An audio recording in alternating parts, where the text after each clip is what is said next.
अस्सलाम वालेकुम, welcome to my YouTube channel. तो फार्मेसी कोर्स में एनाटॉमी में डाइजेस्टिव सिस्टम के बाद आता है यूरिनरी सिस्टम। डाइजेस्टिव सिस्टम को हम प्रीवियसली डिस्कस कर चुके हैं, तो नेक्स्ट मूव ऑन करते हैं यूरिनरी सिस्टम में। यहाँ पे सबसे पहले हम देखेंगे कि बेसिकली यूरिनरी सिस्टम क्या है और वो हमें क्यों नीडेड है। तो चलते हैं, वीडियो को स्टार्ट करते हैं। Thousands of metabolic processes myriad body cells produce hundreds of waste products। हमारी बॉडी का फंक्शनल यूनिट क्या है? एक सेल। और एक सेल ने ही सारे फंक्शंस को परफॉर्म करना होता है और हमारी बॉडी ट्रिलियंस ऑफ सेल से मिलके बनी हुई है। और इन ट्रिलियंस ऑफ सेल्स में जो डेली बेसिस में जो फंक्शंस परफॉर्म हो रहे हैं, मेटाबॉलिक प्रोसेस हो रहे हैं, उनके रिजल्ट में वो क्या करते हैं, अपने मेटाबॉलिक वेस्टेज जो हैं उनको रिलीज करते हैं। The urinary system removes them by filtering and cleansing the blood as it passes through the kidneys। यहाँ पे यूरिनरी सिस्टम का रोल आता है कि वो ट्रिलियंस ऑफ सेल्स जब अपने वेस्ट प्रोडक्ट को रिलीज करते हैं इन ब्लड या कोई भी बॉडी फ्लूइड, वो क्या करता है कि अब वो बॉडी फ्लूइड आएगा किडनी में। और यहाँ पे किडनी जो कि यूरिनरी सिस्टम का मेन पार्ट है, उसने क्या करना है कि उस ब्लड को या कोई भी बॉडी फ्लूइड है उसको क्लीन करना है, उसको फिल्टर करना है। Another vital function is the regulation of volume, acidity, salinity, concentration and chemical composition of blood, lymph and other body fluids। यहाँ पे कौन कौन से बॉडी फ्लूइड्स हैं? मेनली ब्लड और लिम्फ। जैसे ही ये हमारे यूरिनरी सिस्टम में मूव करते जाएंगे, किडनी, यूरिटर या जो भी उसके पार्ट होंगे वो क्या करेंगे, उसमें से सारी चीज़ों को रिमूव करेंगे। इससे वो क्या कर रहे होंगे? बेसिकली वो उस बॉडी फ्लूइड का वॉल्यूम मेंटेन करे होंगे कि कितने अमाउंट में वो हमारे बॉडी में प्रेजेंट होगा, उसका कितना वॉल्यूम होगा। फिर उसके अलावा उसकी एसिडिटी मेंटेन करे होंगे, क्योंकि जैसे ही वो यूरिनरी सिस्टम में पास कर रहा होगा तो वो उसके अंदर से कुछ चीज़ें को रिमूव करेंगे, लाइक इलेक्ट्रोलाइट्स, कुछ आयंस को रिमूव करेंगे, जिसकी वजह से क्या होगा कि उनकी एसिडिटी या बेसिसिटी एक इक्विलिब्रियम में रहेंगी और उसके अलावा वो उसकी कंसंट्रेशन को भी मेंटेन करेंगे। The kidney filters the blood and remove metabolic wastage and then modify the resulting fluid. allows these organs to maintain fluid, electrolytes, acid base and blood pressure homeostasis। Homeostasis basically एक equilibrium है जिस पर हमारी body जो normally work करती है। अगर वो इक्विलिब्रियम अपने एक नॉर्मल स्टेट से लो या हाई हो जाएगा तो हमारी बॉडी का जो नॉर्मल फंक्शन है वो डिस्ट्रॉय हो जाएगा। फॉर एग्जांपल, अगर ब्लड प्रेशर जो है वो लो हो जाएगा अपने इक्विलिब्रियम स्टेट से, तो भी हमारी बॉडी को बहुत ज़्यादा कॉम्प्लिकेशन फेस करनी पड़ेगी। और अगर वो हाई हो जाएगा तो भी बहुत ज़्यादा कॉम्प्लिकेशन को फेस करना पड़ेगा। एक इक्विलिब्रियम को मेंटेन करना बहुत इंपॉर्टेंट है। तो यूरिनरी सिस्टम हमारी बॉडी में acid base, electrolytes and blood pressure का जो इक्विलिब्रियम है उसको मेंटेन करने में हेल्प करती हैं। और वो कैसे करती हैं वो हम फर्दर डिस्कस करेंगे। This process produce urine, a fluid that consist of water, electrolytes and metabolic wastage. Filtration के बाद यूरिनरी सिस्टम का जो एंड प्रोडक्ट होगा वो होगा यूरिन। बेसिकली वाटर होता है इसमें, और इसके अलावा इसमें होते हैं इलेक्ट्रोलाइट्स जो उसने ब्लड से या बॉडी से रिमूव किए होते हैं ताकि वो हमारी बॉडी में इलेक्ट्रोलाइट्स के इक्विलिब्रियम को मेंटेन कर सके। उसके अलावा इसमें प्रेजेंट होते हैं metabolic wastage of course and some other things like that. Under hormonal control the kidney continuously monitor what they release into the urine to maintain a healthy chemical balance. हमारे जो urine की concentration होगी या उसकी जो composition होगी वो किसने मेंटेन की हुई है? Different type of hormones. Different type of hormones जो है वो यूरिनरी सिस्टम को कंट्रोल करते हैं। वो इस बात को कंट्रोल करते हैं कि किस चीज़ ने किस अमाउंट में हमारे यूरिनरी सिस्टम से पाउस आउट होना है in the form of urine. इसमें आ जाएगा एंटी डायूरेटिक हार्मोन, जैसे कि नेम शो कर रहा है, डायूरेसिस मीन है formation of urine. Anti diuretic mean कि ये वो हार्मोन है जो कि हमारी यूरिन की कंसंट्रेशन को ज़्यादा बढ़ा देगा, उसकी फॉर्मेशन को कम कर देगा। नेक्स्ट है functions of urinary system. One by one करके देखते हैं। तो सबसे पहले है रिमूवल ऑफ वेस्ट प्रोडक्ट, जो कि बहुत इंपॉर्टेंट फंक्शन है। The kidney remove a number of waste products and get rid of them in the urine. हमारी बॉडी में जितने भी वेस्ट प्रोडक्ट होंगे वो ब्लड में रिलीज किए जाएंगे, ब्लड की फिल्ट्रेशन होगी और यूरिन की फॉर्मेशन होगी। Two major compounds that the kidney remove are urea which results from breakdown of proteins. वैसे तो हमारी किडनी में बहुत ज़्यादा वेस्ट प्रोडक्ट्स को रिलीज किया जाता है, रिमूव किया जाता है, लेकिन उनमें दो जो कंपाउंड्स हैं वो बहुत इंपॉर्टेंट हैं। इसमें फर्स्ट में आता है यूरिया एंड सेकंड है यूरिक एसिड। यूरिया किसके रिजल्ट में रिलीज होता है? अगर किसी भी प्रोटीन को ब्रेक डाउन किया जाए तो उसके रिजल्ट में रिलीज होता है यूरिया। एंड यूरिया को बॉडी से एक्सक्रीट आउट करना या रिमूव करना बहुत इंपॉर्टेंट है। हमारी बॉडी में यूरिया की एक्यूमुलेशन हो जाए तो यूरीमिया हो जाता है, जो कि हमारी बॉडी में बहुत ही ज़्यादा कॉम्प्लिकेशन को कॉज करता है। सो नेक्स्ट है uric acid from the breakdown of nucleic acids. So uric acid produce होता है जब न्यूक्लिक एसिड को ब्रेक डाउन किया जाता है, और इसकी रिमूवल भी बहुत इंपॉर्टेंट है। अगर बॉडी से यूरिक एसिड को रिमूव ना किया जाए तो इसकी एक्यूमुलेशन हो जाती है हमारी जॉइंट्स में, और ये कॉज करता है painful condition called gout. Next है reabsorption of electrolytes and nutrients. Kidney reabsorb products include glucose, amino acids, bicarbonate, sodium water, phosphate, chloride, sodium, magnesium and potassium ions. So urine के formation में different steps होती हैं, और उसके early step में जब blood की फिल्ट्रेशन होती है, उस फिल्ट्रेशन के दौरान उसमें वेस्ट प्रोडक्ट के अलावा बहुत ज़्यादा इंपॉर्टेंट चीज़ें भी फिल्टर हो जाती हैं, जिसको बाद में किडनी दोबारा से रीएब्जॉर्ब कर देती है। सो इसमें डिफरेंट टाइप ऑफ इलेक्ट्रोलाइट्स आते हैं और न्यूट्रिएंट्स आते हैं। This product is essential to maintain the homeostasis. और ये सारे प्रोडक्ट वापस से क्यों रीअब्जॉर्ब किए जाते हैं? क्योंकि ये होम्योस्टेसिस को मेंटेन करने में, जो एक नॉर्मल इक्विलिब्रियम है उसको मेंटेन करने में बहुत इंपॉर्टेंट होते हैं, बहुत इसेंशियल होते हैं। It also helps to maintain the osmolality. If osmolality rise in the blood plasma, the hypothalamus in the brain responds by passing a message to the pituitary glands। तो osmolality जब concentration of solutes हमारे blood plasma में increase कर जाती हैं, तो वो बहुत ज़्यादा कॉन्सेंट्रेट हो गया, जो कि हमारी नॉर्मल हेल्थ के लिए बहुत ज़्यादा हार्मफुल है। तो इससे क्या होता है कि हमारा जो हाइपोथैलेमस है वो हमारी पिट्यूटरी ग्लैंड को मैसेज करता है कि अब तुमने क्या करना है, एक हार्मोन को रिलीज करना है, और वो कौन सा हार्मोन है? Anti diuretic hormone. और इसने रिस्पॉन्स में क्या करना है? In response to ADH the kidney makes a number of changes including increasing urine concentration.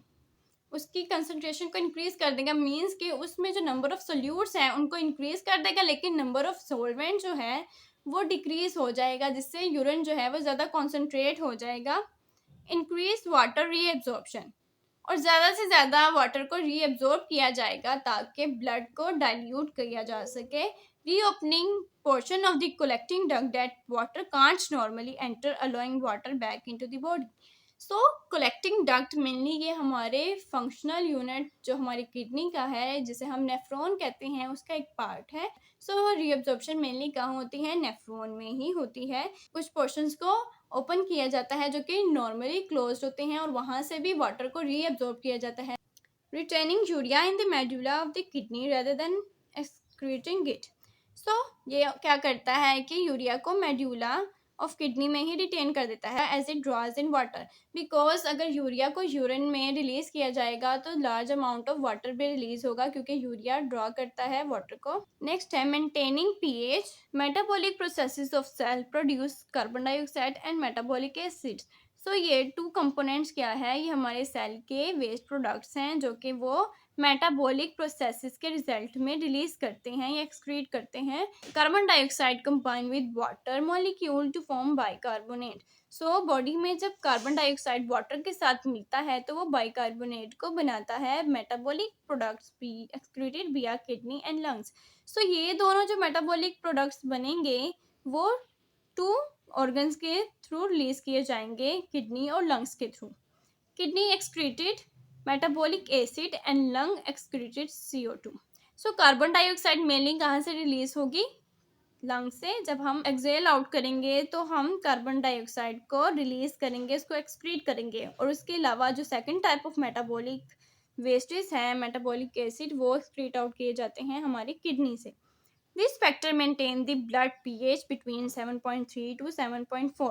सो जितने भी मेटाबॉलिक एसिड होंगे वो हमारी किडनी से रिलीज कर दिए जाएंगे, तो हमारी ब्लड के जो pH होगी वो इस नॉर्मल रेंज में ही रहेगी। अगर हमारी बॉडी में मेटाबॉलिक वेस्टेज या मेटाबॉलिक एसिड है वो किसी रीज़न की वजह से रिलीज ना हो, तो हमारी बॉडी जो है वो एसिडोसिस की कंडीशन में चली जाएगी।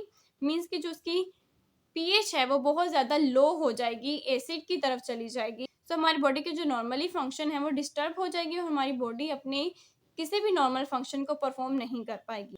और इसके वाइस वर्सा अगर हमारी बॉडी से मेटाबॉलिक एसिड्स हैं वो एक्सेसिव अमाउंट में रिलीज कर दिए जाएंगे, एक्सक्रीट आउट कर दिए जाएंगे, तो हमारी बॉडी चली जाएगी in the condition of alkalosis, जिसमें अल्कलीज की अमाउंट जो है वो इंक्रीज हो जाएगी और हमारी जो बॉडी की पीएच है वो बहुत ज़्यादा इंक्रीज कर जाएगी। Below this boundary the blood enters a state of acidemia. तो जैसे कि इस बाउंड्री से पीएच कम हो जाएगी तो हमारी बॉडी में क्या हो जाएगा, एसिडीमिया हो जाएगा, मीन्स कि एसिड की कंसंट्रेशन ज़्यादा हो जाएगी। अगर इससे अबव हो गया तो एल्कीमिया हो जाएगा।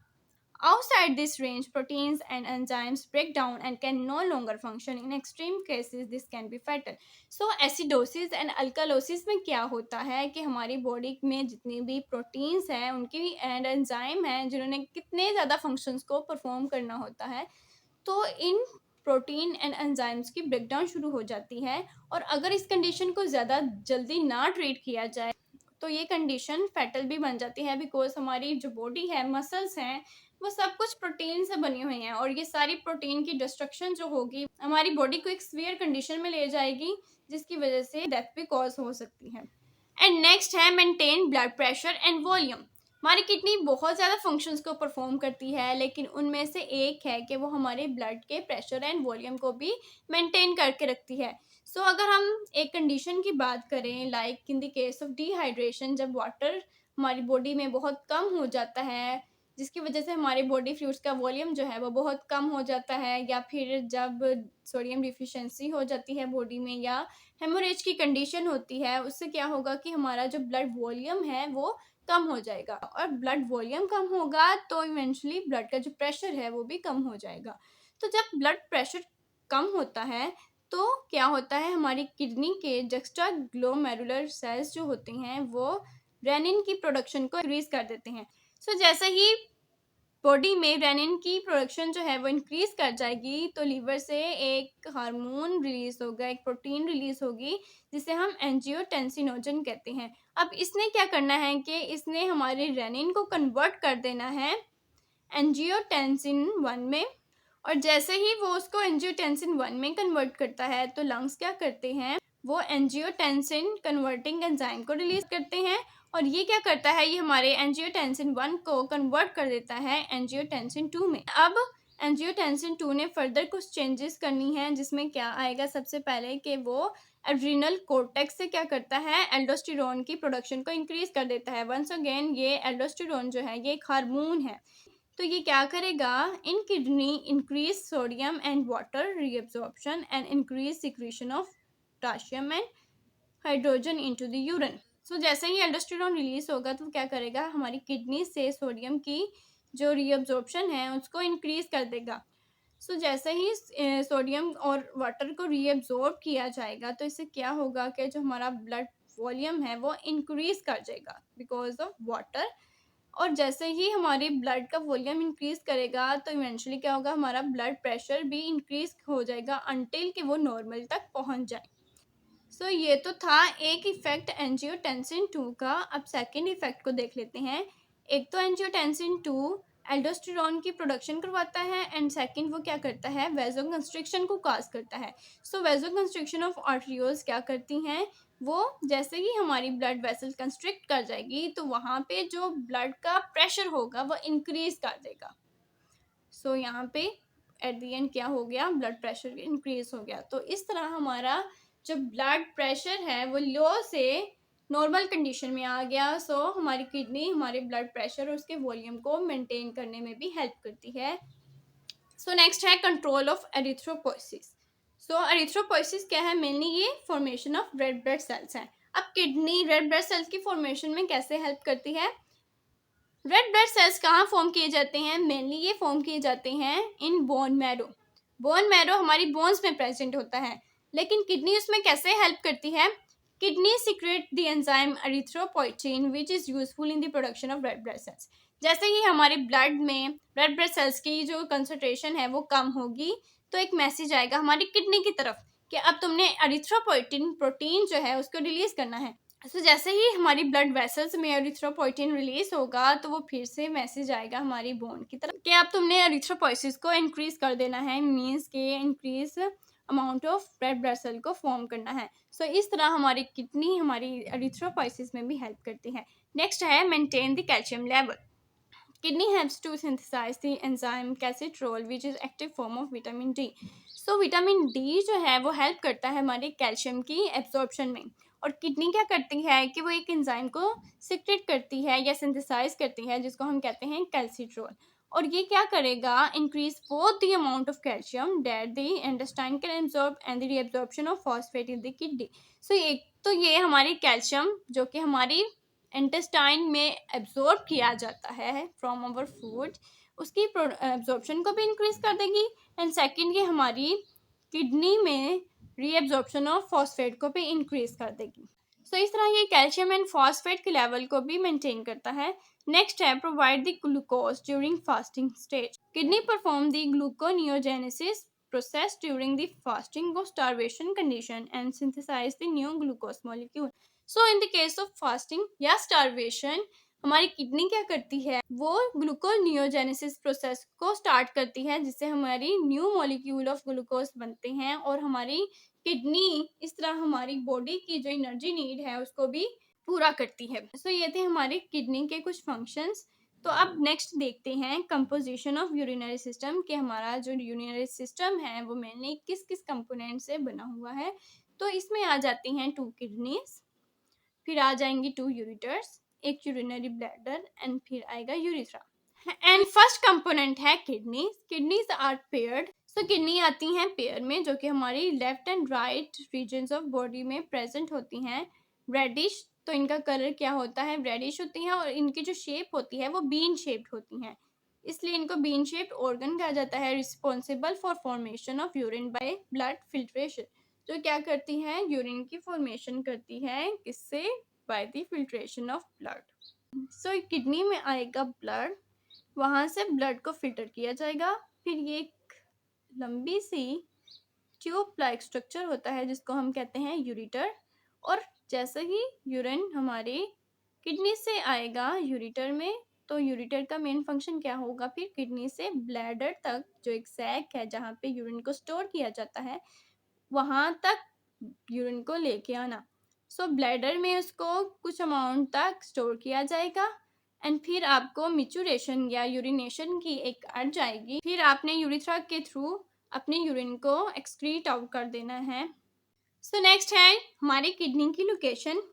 Kidney are position against the posterior wall of the abdominal cavity retroperitoneal. So इसकी पोजीशन क्या होती है कि हमारी एब्डोमिनल कैविटी के पोस्टीरियर वॉल में प्रेजेंट होती है, मींस कि ये रेट्रोपेरिटोनियल होती हैं। रेट्रोपेरिटोनियल मींस के behind the peritoneal walls.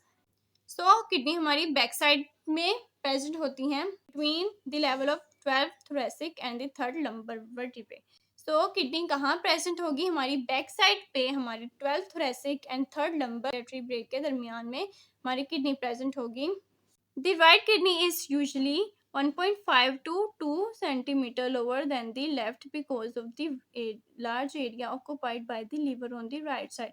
So right side में हमारा लीवर प्रेजेंट होता है, और इससे क्या होता है कि हमारी जो राइट साइड की किडनी होती है वो हमारी लेफ्ट साइड की किडनी से 1.5 से 2 सेंटीमीटर लोअर होती है, बिकॉज लार्ज एरिया जो कि हमारी लीवर ने ऑक्यूपाई किया होता है। The kidney contain microscopic filtering units that remove waste, unwanted minerals and excess water from the blood as urine। जैसे हमारी बॉडी का फंक्शनल यूनिट एक सेल है, इसी तरह हमारी किडनी का एक फंक्शनल यूनिट है नेफ्रॉन, जिसने किडनी के तमाम फंक्शंस को परफॉर्म करना होता है। तो नेफ्रॉन क्या करता है कि हमारी बॉडी से वेस्ट प्रोडक्ट को रिमूव करता है, अनवांटेड मिनरल्स को रिमूव करता है और एक्सेस वाटर को रिमूव करता है in the form of urine. Each kidney is connected to the bladder by a long tube called a ureter which transport urine away। जैसे पहले भी डिस्कस कर चुके हैं, किडनी से हमारे यूरिन को अवे हमारे ब्लैडर तक लेके जाना होता है। The bladder is a hollow muscular organ situated centrally in the pelvis। और ब्लैडर क्या है, ये एक होलो मस्कुलर ऑर्गन है जो कि हमारी पेल्विस के सेंटर में प्रेजेंट होता है। It stores urine until it is convenient to release it. ये तब तक हमारी यूरिन को कंट्रोल करता है जब तक ये कन्वीनियंट टाइम ना आ जाए कि हम उस यूरिन को रिलीज करें। At a certain volume, stretch receptors in its wall transmit nervous impulses that initiate a conscious desire to urinate. So urination की जो अर्ज होती है वो कैसे प्रोड्यूस की जाती है कि जैसे ही यूरिटर यूरिन को हमारे ब्लैडर में लेके आती है तो ब्लैडर जस्ट लाइक एक डिफ्लेटेड बलून की तरह होती है। नॉर्मली जो उसकी एनेटमी होती है वो ऐसी होती है कि उसके जो मसल्स हैं वो श्रिंक किए होते हैं और जैसे ही उनमें आता है यूरिन तो वो इन्फ्लेट कर जाती हैं, जिसकी वजह से क्या होता है कि रिसेप्टर्स जो कि ब्लैडर में प्रेजेंट होते हैं उसके स्ट्रेच होने की वजह से हमारे नर्वस सिस्टम को एक मैसेज भेजेंगे और जिसकी वजह से वंस अगेन नर्वस सिस्टम से एक मैसेज आएगा और यूरिनेशन की जो अर्ज होगी वो प्रोड्यूस की जाएगी। तो urethra then conducts urine from bladder to the outside. So कि यूरिथ्रा क्या करेगी कि ये हमारा जो स्टोर यूरिन है वो ब्लैडर से आउटसाइड बॉडी कंडक्ट करवाएगी। सो ब्लड हमारी किडनी में आता है थ्रू रीनल आर्टरी और किडनी क्या है, each is about 10 to 12 centimetre, ये 4 to 5 इंचज तक होती हैं and contains about 1 million filtering units. So kidney की लेंथ देखें तो वो 4 to 5 इंचज होती हैं और उनमें मिलियंस ऑफ नेफ्रॉन्स प्रेजेंट होते हैं। फिर आता है renal pelvis, funnel shaped chamber in which the urine collects before passing down the ureter। तो अगर हम किडनी की एनाटमी में देखें तो किडनी होती है एक बीन शेप्ड ऑर्गन जिसका आउटर पोर्शन होता है कॉर्टेक्स एंड इनर पोर्शन होता है मेड्यूला। मेड्यूला में प्रेजेंट होते हैं कोन शेप पिरामिड्स, यहाँ पे प्रेजेंट होते हैं नेफ्रॉन्स और इन पिरामिड से बाहर जहाँ पे हमारी यूरेटर स्टार्ट होगी उसका फर्स्ट पोर्शन होगा हाइलेस, लेकिन यहाँ जहाँ हमारी हर पिरामिड से यूरिन रिलीज होता है यहाँ इस पोर्शन को हम कहेंगे रेनल पेल्विस, जो कि हर पिरामिड से या फनल शेप चैम्बर से यूरिन को कलेक्ट करता है और फिर वो यूरेटर में उसको फर्दर कंडक्ट करता है या पास करता है। सो जैसे ही वो हाइलेस में आएगा और उसके बाद वो आएगा हमारे यूरिटर्स में। अब यूरिटर्स क्या है, vessels conveying urine from kidney to bladder. So ये एक वेसल्स होती है जिसने हमारे यूरिन को किडनी से ब्लैडर तक कन्वे करना होता है। Have 3 layers। The outer layer is composed of connective tissue and adipose tissue। The middle layer has muscular fibers which contracts to propel urine to the bladder। सो अगर इसकी layers की बात करें तो हमारी जो यूरिटर्स होती हैं उनकी 3 लेयर्स होती है। एक है कनेक्टिव जिसने यूरिटर को बाहर वाले टिश्यूज के साथ कनेक्ट किया हुआ है एंड सेकंड क्या है मस्कुलर, जो कि क्या करती है मसल्स हैं वो कॉन्ट्रैक्ट एंड रिलैक्स होते हैं जिसकी वजह से जो यूरिन है वो हमारी यूरिटर से पास होके हमारे ब्लैडर में आता है। एंड लास्ट वाली है inner mucosal layer secretes mucus to prevent its cells coming in contact with urine. So inner most जो लेयर है वो क्या करती है, वो म्यूकोजल लेयर है और वो सीक्रेट करती है म्यूकस को और म्यूकस क्या करता है कि हमारे जो यूरिन है उसको उसके सेल से इन कांटेक्ट में आने में प्रिवेंट करती हैं। यूरिटर से यूरिन आएगा ब्लैडर में थ्रू ओपनिंग ऑफ यूरिटर और ब्लैडर क्या है contains 3 indistinct layers of muscles fibers jointly called the detrusor muscles। तो ये detrusor muscle होते हैं जो कि ब्लैडर को कंट्रैक्ट करने में हेल्प करते हैं और जितना भी स्टोर्ड यूरिन होता है वो यूरिथ्रा के थ्रू एक्सक्रीट आउट कर दिया जाता है। ब्लैडर लाइनिंग जो होती है secrete mucus to isolate body tissues from urine. Once again जिस तरह यूरिटर्स में म्यूकोजल लेयर थी इसी तरह हमारी ब्लैडर की लाइनिंग में भी होती है। Nephron, tiny structure in the renal pyramids, filter gallons of blood each day।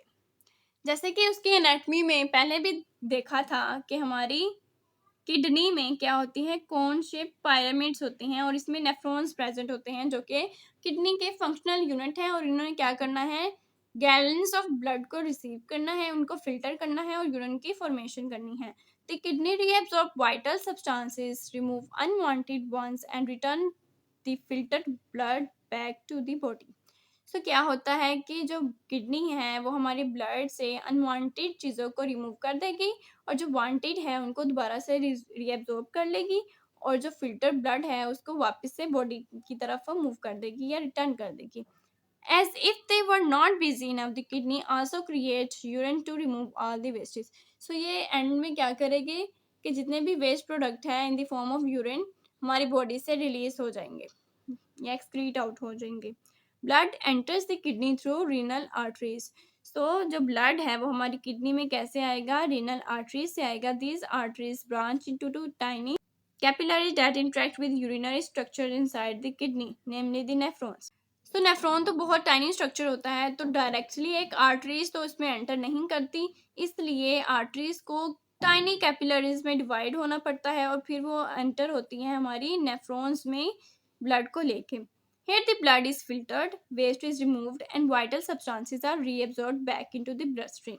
So क्या होता है कि जितने भी वेस्ट प्रोडक्ट होंगे उनको रिमूव किया जाएगा, जितने इंपॉर्टेंट प्रोडक्ट होंगे उनको वापस से रीएब्जॉर्ब किया जाएगा. The filtered blood leaves through the renal veins. तो फिर क्या होगा कि जो फिल्टर्ड ब्लड है वो रीनल वेन से वापस बॉडी की तरफ मूव कर दिया जाएगा. Each kidney contains over 1 million tiny structures called nephrons. So kidney में 1 million तक nephrons present होते हैं. The nephrons are located partially in the cortex and partially inside the renal pyramids, where the nephron tubules make up the most of the pyramids. जहाँ पे जो उसके tubules हैं वो हमारी pyramid का most part को बनाते हैं. Nephron perform the primary functions of kidney, regulating the concentration of water and other substance in the body. So यहाँ पे हमारे यूरिन की फॉर्मेशन होती है जहाँ से वो ब्लड को फिल्टर करती हैं और जितने भी वेस्ट प्रोडक्ट्स हैं उनको एक्सक्रीट करती हैं in the form of urine. The kidney filters unwanted substance from the blood and produce urine to excrete them. और ये सब जितनी भी प्रोसेस होती हैं वो 3 स्टेप्स में होती हैं. सबसे पहले होती है ग्लोमेरुलर फिल्ट्रेशन, फिर रीएब्जॉर्प्शन एंड फिर सिक्रीशंस. और ये सब कुछ कहाँ पे हो रहा है, हमारी नेफ्रॉन में. और ये है हमारा नेफ्रॉन जो कि फंक्शनल यूनिट है हमारी किडनी का.